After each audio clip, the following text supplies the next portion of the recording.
Well, Governor Tim Walz backtracks on a pledge to let the public see how he spends his entire day. Yet the governor says he will start sharing more information. Fox 9's Theo Keith is live at the Capitol. Theo, this was something you were asking for.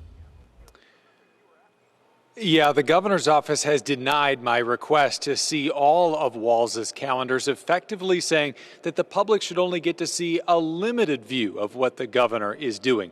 The explanation dates back 23 years, and while multiple governors have used this explanation, it's a murky subject. At the governor's residence in St. Paul this April, Governor Tim Walz held a reception for the Israeli ambassador. A heads up didn't come from Walz's office, but a state lawmaker who tweeted this photo of himself with the governor's cat. That same week, Walz took an unannounced tour of U.S. Bank Stadium ahead of the Final Four. Since taking office in January, the governor's staff has routinely sent daily schedule emails like this one, giving no insight into how Walz was spending his days.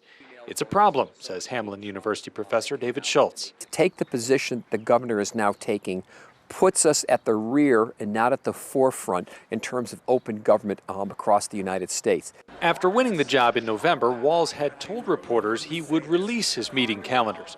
So Fox 9 made a request to get copies.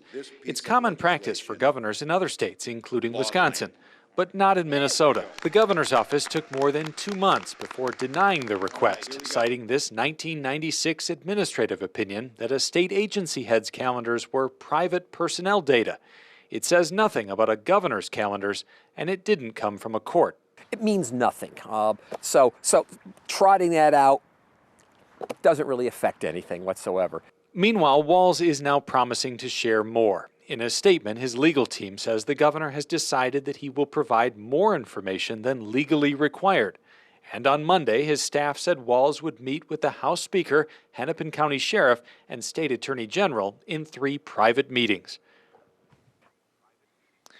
That is essentially the standard set by Walz's predecessor, Governor Mark Dayton, who released both his public and private schedules. But again, it is far short of what is considered standard practice in some other states.